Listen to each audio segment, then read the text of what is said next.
You're listening to Witch Wednesdays, your weekly podcast source for all things witchcraft in the modern world.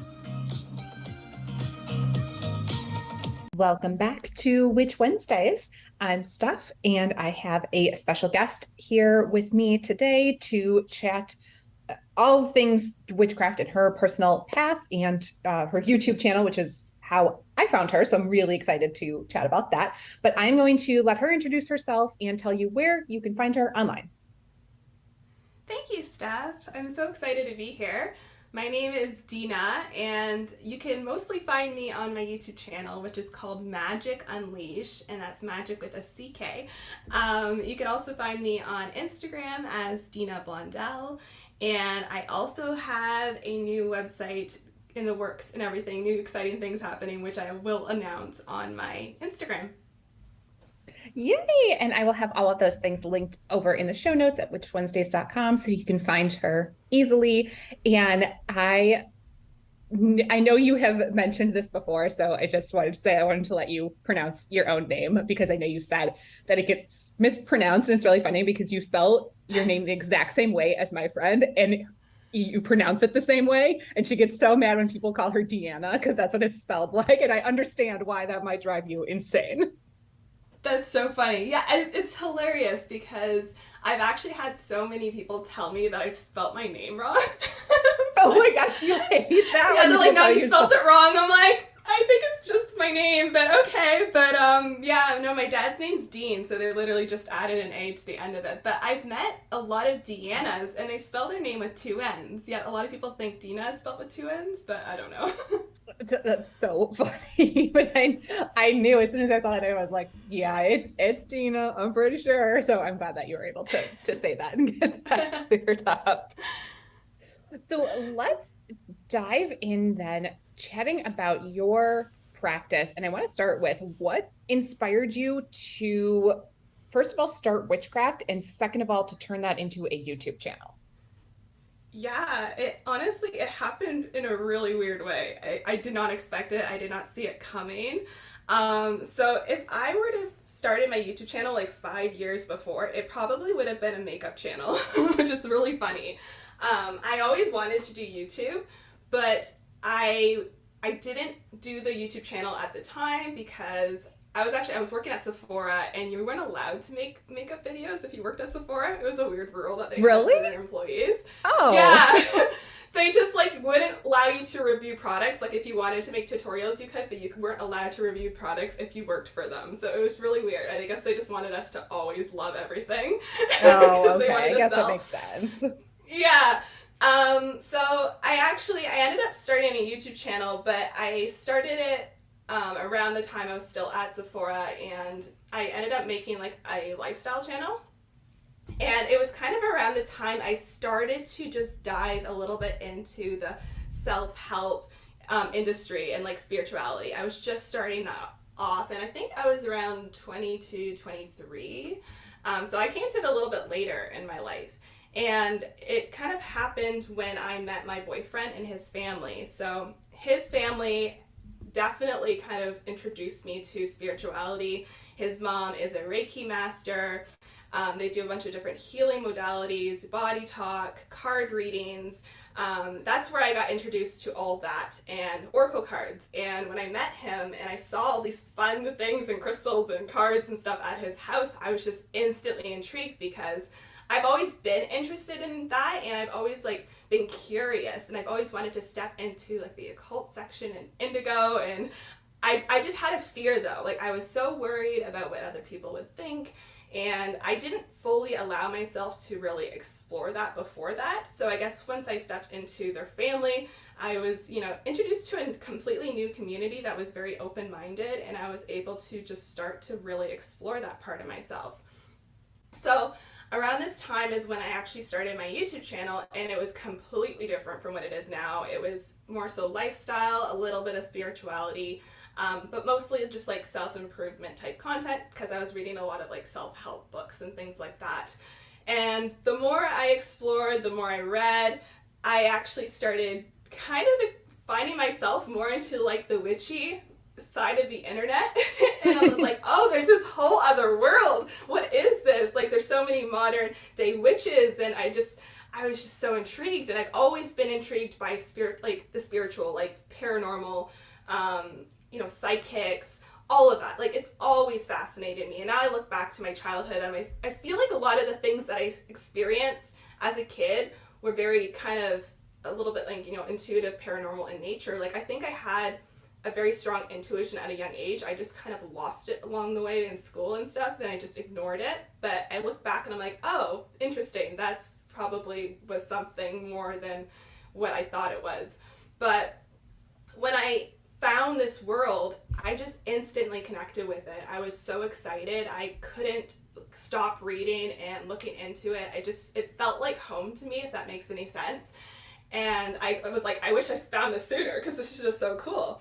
But I hadn't actually fully like expressed that or even shared that on my YouTube channel at that point because I was still very fearful. I kind of was still in the broom closet.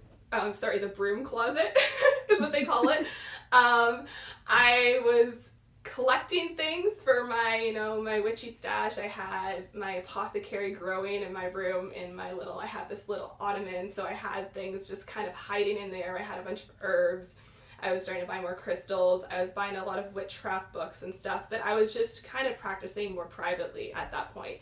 And I really, really, really wanted to start making witchcraft content, but I was fearful of like extended family that was religious. And I'm like, oh, what if they say something? What if they start saying things to my parents? What if they see me on social media? So there was a lot of fear there.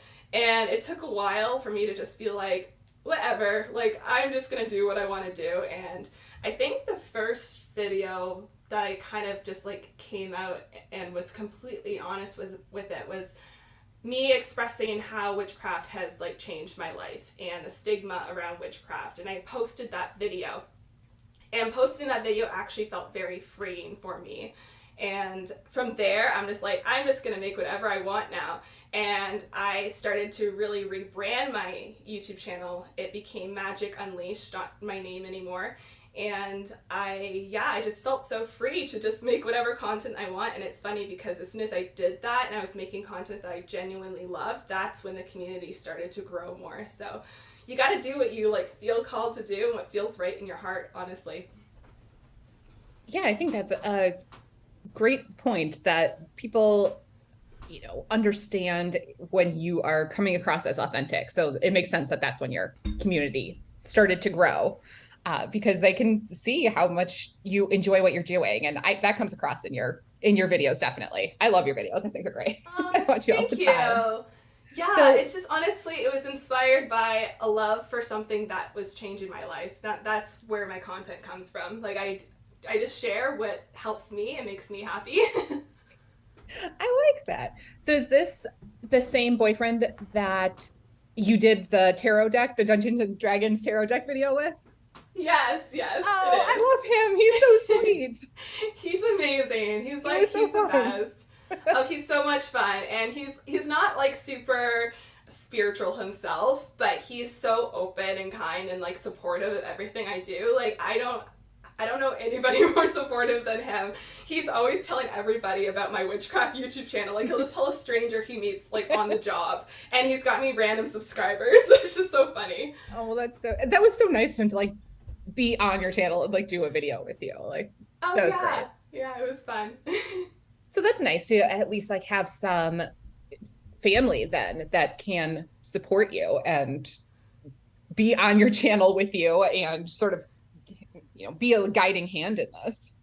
Honestly, yeah, I'm so grateful for that because I know a lot of people are on the path very much alone, and I know a lot of people have, fear of, sharing their path because of what family might think if they come from a very religious upbringing, or I don't know, if they're just surrounded with people that are maybe a little bit more closed-minded. So it's really nice when you can surround yourself with people, even like family, that is supportive of what you do. And my family, like my immediate family, has become very, like, they're always been supportive of me, but I think for a while they didn't really understand what I was doing. And I kind of started to understand a little bit more now. But yeah. That's understandable. I think I have a lot of people in my life that are like, you know what, we don't really get it, but we're just going to go with it. It's fine. Yeah. So would you say? I mean, our paths are always changing, and obviously, this is probably going to be a different answer if I asked you in a year from now. But what would you call your path right now? What do you think it's like? Yeah, it's hard to define. I'm definitely more of an eclectic witch because I kind of jump all over the place. I don't necessarily have just a strict path. I do work a lot with nature, so I guess some people might be like, "Oh, you're a green witch," but I'm definitely not just a green witch. I would say the best way to describe my practice though is it's definitely a combination of witchcraft and psychology. I think those two are just so connected in my practice, and that's basically what my YouTube channel is about. And I think it's because, for me, at least, I believe that magic is very connected to the mind, and it has a very psychological element to it. I mean, if you don't believe in the ability to manifest something, if you don't have that psychological element to it, then you're not going to have a lot of success in your magic. So I think, really getting to know yourself on that mental emotional level and becoming very self-aware, you acknowledge your core beliefs, you acknowledge your limiting beliefs, your fears, where you might be sabotaging yourself, where you can grow, but also like what are your strengths and how can you best utilize those. And I think when you really incorporate the two together, that's where the magic happens. So whenever I practice, there's always a psychological element there. I'm always doing self-reflection. I'm always, taking time to reflect on myself. And if something's not working, I'm going deep. I'm like, okay, like what thought patterns, what's behind this that's preventing me from manifesting this magic in my life? So I would say like maybe like a psychology witch. I don't even know if that's like the best way to describe me. I'm like an eclectic psychology witch. I do have a psychology background. Like I went to school for that. I got a 4-year degree in psychology. So it's always been something that's very interesting to me. So my witchcraft is very, very connected to that and very connected to mental health too. Yeah, you have a lot of great videos on lucid dreaming, which is something that I get questions about all the time, that people are asking like what the heck is it, and like how do I do it? How do I get better at it? How do I interpret dreams? And you have great videos on all of those things. Oh, thank you. Yeah, lucid dreaming has just been a topic that's always fascinating me. Dreams in general. I've been obsessed with dreams as long as I can remember. Like, as a kid, I made these little dream cards, which I wish I didn't get rid of. I threw them out somewhere along the way, but I've always loved dreams, and lucid dreaming is something that actually just like came natural to me. Like I've always done it. I just like I didn't know how I did it. It happened. But the more I realized what I was doing, then I like started reading about it more, and I'm like, oh, this is like a whole other world of like research, and it's still in the early stages of research. Like there's still a lot we don't know about dreams and lucid dreaming, but that's part of what makes it so interesting. Is that something that ever came up in your studies, like in your psychology degree, or did they just sort of gloss over those things? Not really, actually. I would say the only thing that they really talk about with dreams is like more so like the stages of sleep. So like the theta and beta and like all the different waves and stuff like that. But not so much dreams. It is very limited, and I mean, it's because a lot of the funding just doesn't happen. I mean, a lot of people just don't feel like they should fund it because they don't see the reason behind it. They're like, how is this going to help humanity? What's the point of this? But there's actually quite a lot of theories behind why lucid dreaming could be very beneficial and even therapeutic for us. So there are a lot of people that are, pushing for more research. I follow a podcast I think it's called the Lucid Dreaming Podcast. I think it's just something simple like that. But he actually has a lot of researchers, people that are in the process of doing their PhDs, and they talk about the current research on lucid dreaming, and it's really fascinating and it's cool. And if I was doing my PhD or if I pursued more education, I would definitely be in the lucid dreaming field for sure because it's just so interesting. Oh yeah, I bet that would be a fascinating topic. Oh yeah. And you have mentioned before that your practice in general, but these psychology pieces in particular, have really helped with your mental health. Is Oh yeah. that something that other people can pick up and adopt? Because I know that's a struggle for a lot of us in these past couple of years. Oh, absolutely. I think everyone's had some sort of mental health challenge at some point. whether it's, depression, anxiety, whatever it might be. We've all dealt with that to some extent. So I think, incorporating the two together is very helpful. And for me personally, I have found what it does is it's allowed me to become, I guess, more in tune with myself. Like self awareness is a big thing. And not just that, but my practice has also connected me to nature more as well, and just spirit, just the universe, feel connected on a deeper level. And I think that connection is part of what keeps me going and is part of what has helped me out of a lot of like dark places. And just my practices, a lot of my witchcraft practices are also self-care practices. And I think, having that routine and really making sure to make time for those are really important things that can help with our mental health.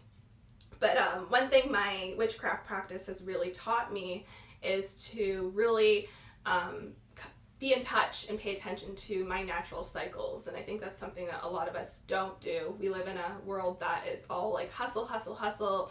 We're working so hard until we're burning ourselves out. We're not making time to reflect or take care of ourselves. And that's not normal. We work in cycles. We are connected to the seasons, basically. I mean, nature has natural cycles. You have the spring, summer, fall, and winter. We have the seasons of growth and, prosperity, and everything's in abundance. And then we also have the seasons of rest where, all the plants, everything is frozen over and it just goes into like a more dormant state. And we forget that we are part of nature. So by tapping into your natural cycles, you understand, when am I high energy, when am I more tired and I need to rest and I need to take care of myself, when am I productive, and when am I inspired. And the more you get in tune with those cycles, then you can really work your practice and your lifestyle around that. And I think it's really, really helpful. And now, instead of pushing myself through the times when I'm feeling really down and depressed and stuff, instead of just working hard and ignoring that, or completely burning myself out, I take a moment to pause and I assess myself. I'm like, okay, where is this coming from? Where is this anxiety coming from?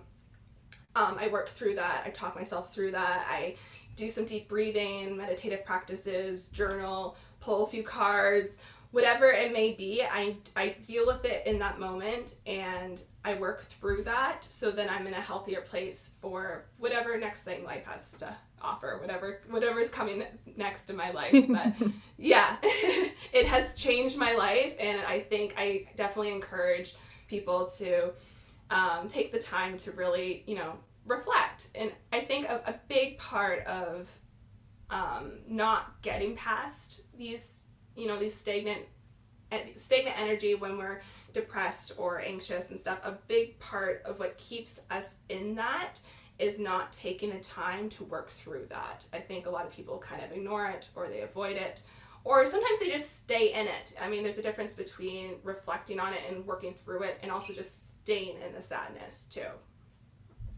Yeah, and I think that's great to, have you on here to chat about that and get different perspectives, because I am totally the person who will just ignore it. I'm really bad at that. Like, not everything, but there are certain things that I'm just like, you know what, this doesn't exist. And I'm going to just keep on pretending that it doesn't, which is really bad. Obviously, that comes back to bite me. I'm not suggesting that anybody do that, but sometimes I really am like in denial about things. Yes. It's really good to have other witches on here that are like, you know what, don't do that. You know what, I used to do the same thing, and usually it would end in an extreme mental breakdown, like a few months from that, and then I'm like, okay, I'm good, let's go back to doing the same thing that I was literally doing before, that it's really toxic for me. Oh, I hear your bird. We were talking about this before I started recording, that you have birds. Are they part of your craft? You include them? I have lovebirds. They're definitely not my familiars. They're more my children. They're funny. They love to explore my room. They'll like climb over my crystals and stuff. My one bird, Chico, she is a troublemaker though, so she will go on my shelves and purposely knock my oracle cards off the shelves and just watch them fall. Oh, that's hilarious. Oh, that's so sweet though. It's like, they're hilarious, yeah. They've got their own personalities. Constantly being surrounded by the sounds of nature. I love that. Oh, for sure. Yeah, I love it, especially in the, the dead of winter. At least I have some birds chirping. I think birds chirping is like one of my favorite sounds to hear. Like when I go, sit outside in the yard and just try to connect with nature a little more. Like anytime there's little birds chirping, it just makes me so happy. Me too. Honestly, and nature's a big part too of mental health in my practice as well, because yeah, there's nothing like nature. Nature just perks you up. It's so good for mental health, and I think people definitely need to get outside more. We spend too much time on screens and inside, so I try to get outside as much as possible, especially like grounding, earthing, where you go barefoot outside is really good for you. So when it's nice out, I do that. Obviously, I live in Ontario, Canada, so I can't do that all year round. There's a lot of snow, but yeah. Yeah, you're pretty limited. I mean, I'm in Chicago, so it's just as bad here. But I love winter, so I would probably go barefoot more in the snow than I would in the dirt. So that's just me. I'm insane. You're brave, honestly, because I've seen people do that. I'm like, maybe I gotta start doing that so I'm earthing all year round, but my feet are always cold. I don't think I could do it. Yeah, see, I feel like my feet are always cold, so what difference does it make? Yeah. Let's just go stick it in the snow. It'll be fine. So speaking of, nature, what are some things that you do in your practice, either daily or semi-regularly? I know every day looks different, but what are some of the regular things you try to incorporate into your routine, into your practice? Yeah. I say the most consistent things in my practice are definitely in the warmer months, getting outside. I usually will try to have like breakfast outside or lunch outside in the porch or something, go for a walk, check on my garden. I started a garden this year in the backyard, so that has been amazing. I've got my own herb garden going. I definitely want to expand on it next year too. Nice. And then I love cards. I love pulling cards. So I usually a day doesn't pass without me pulling a card or doing a spread with tarot or oracle cards, whatever it may be. Yeah, every time you show a new deck on your YouTube channel, I'm like, wait, I want to buy that one too. Wait a minute. So it becomes a problem sometimes. Like I have to like be careful I'm not spending too much money because my boyfriend's sister, so my future sister-in-law, she has so many decks. Like she probably has like 3 times as many decks as I do. And we're like, oh my gosh, major enablers. Like that's a problem. She's always showing me something new. I'm like, why are you showing me this? Oh, the best kind of enabler. Yeah.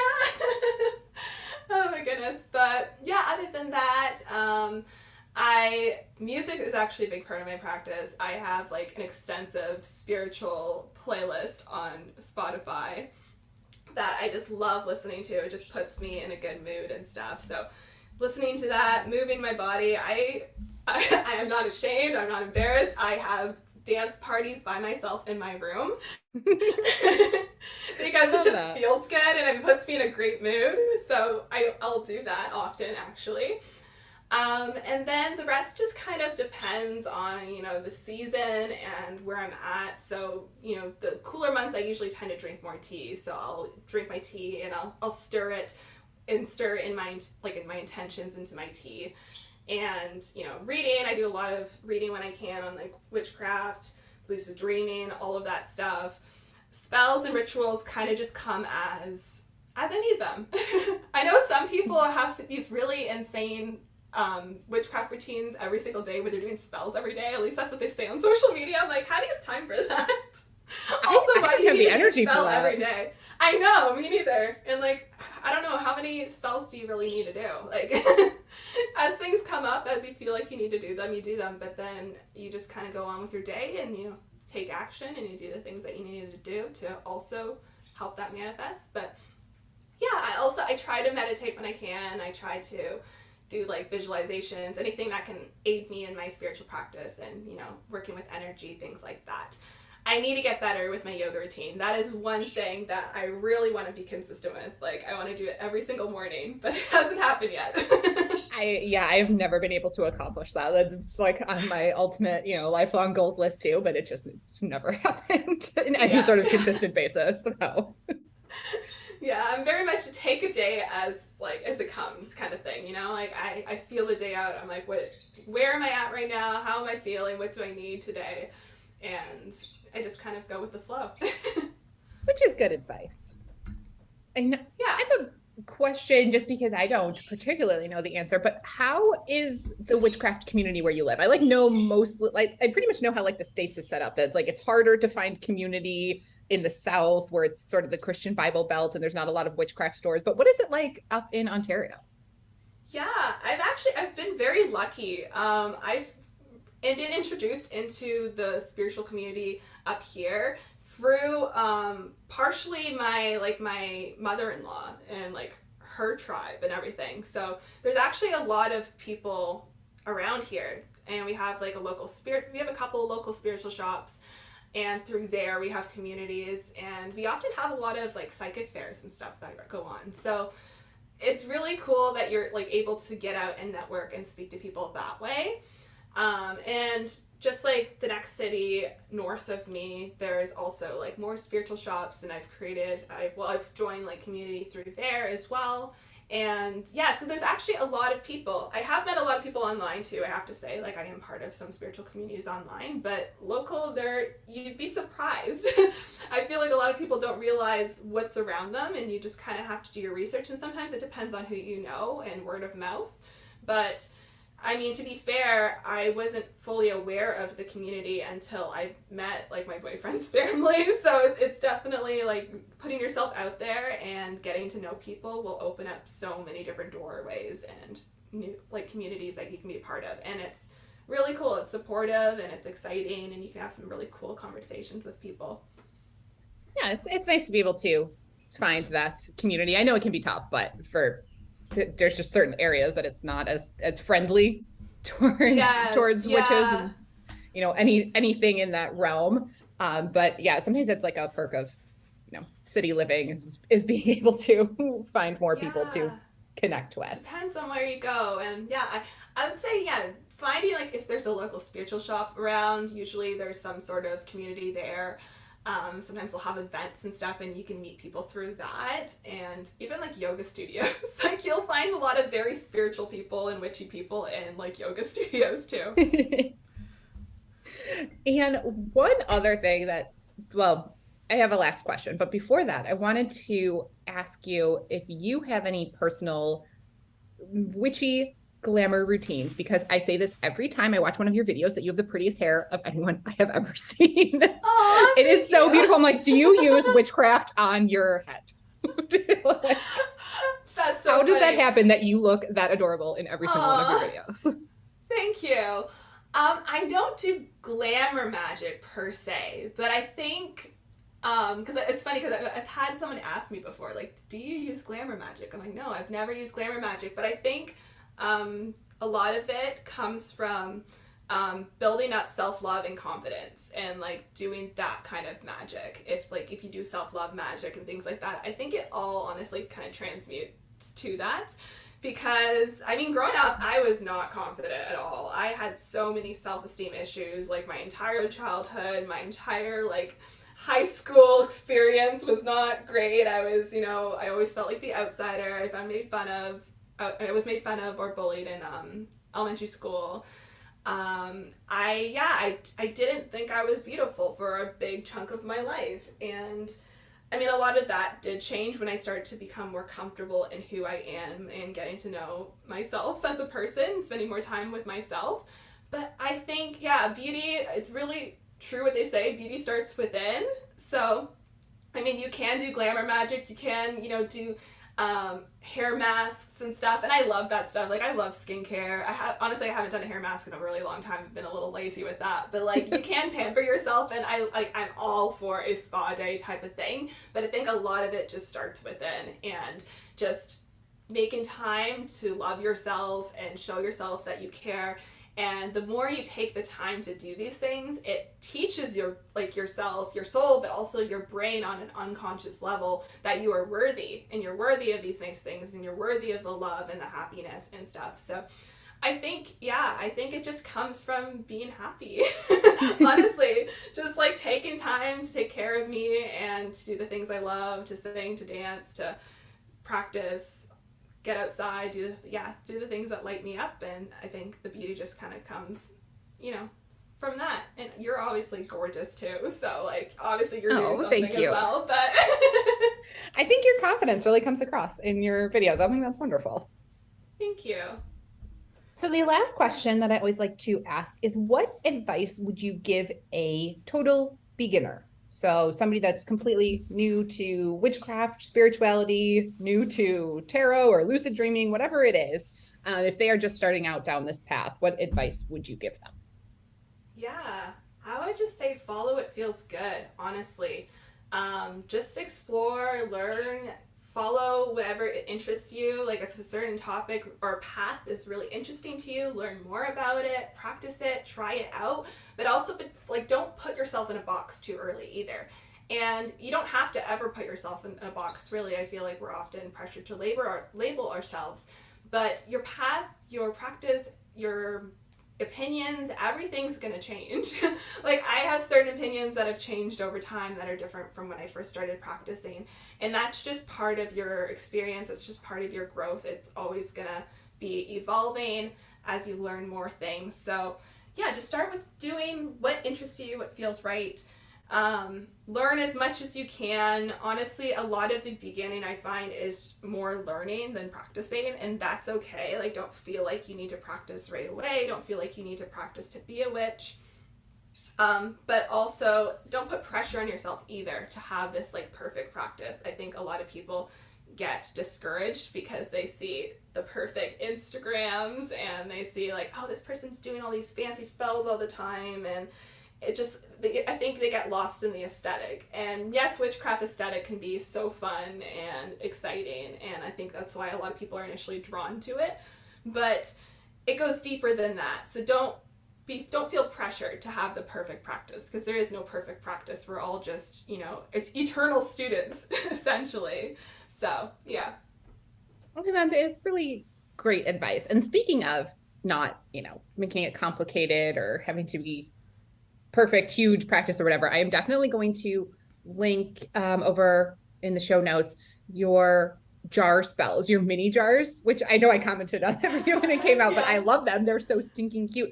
But listeners, she had a video on 3 mini jar spells, and they were, I know it was success, self-worth, and energy protection. Yeah. Yes. And they turned out so cute. And it was like such a sort of simple thing to do, but that ends up being really powerful. So I love that, because I think that was just like such a great way to make these little jars, and that came together so beautifully, but it's like so simple at the same time. So definitely going to link that, because I think that would be really helpful for beginners.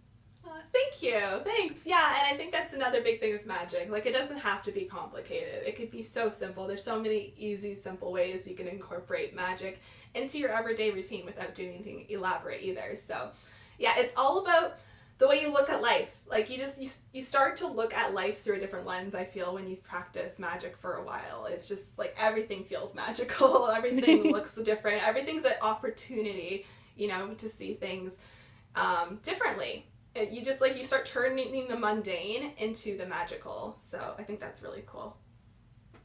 Well, that is great advice. Thank you so much for being here today and for sharing your story and your practice. Oh, thank you so much for having me. I really appreciate it. This has been fun. And listeners, that is everything that we have for you this week, and I will see you next week. Need even more? Subscribe to Patreon and YouTube for exclusive bonus content. Order a themed witchcraft box every month through Witch Wednesdays on Etsy. Be sure to follow on Instagram at Witch Wednesdays Podcast. Find all these links and more at witchwednesdays.com.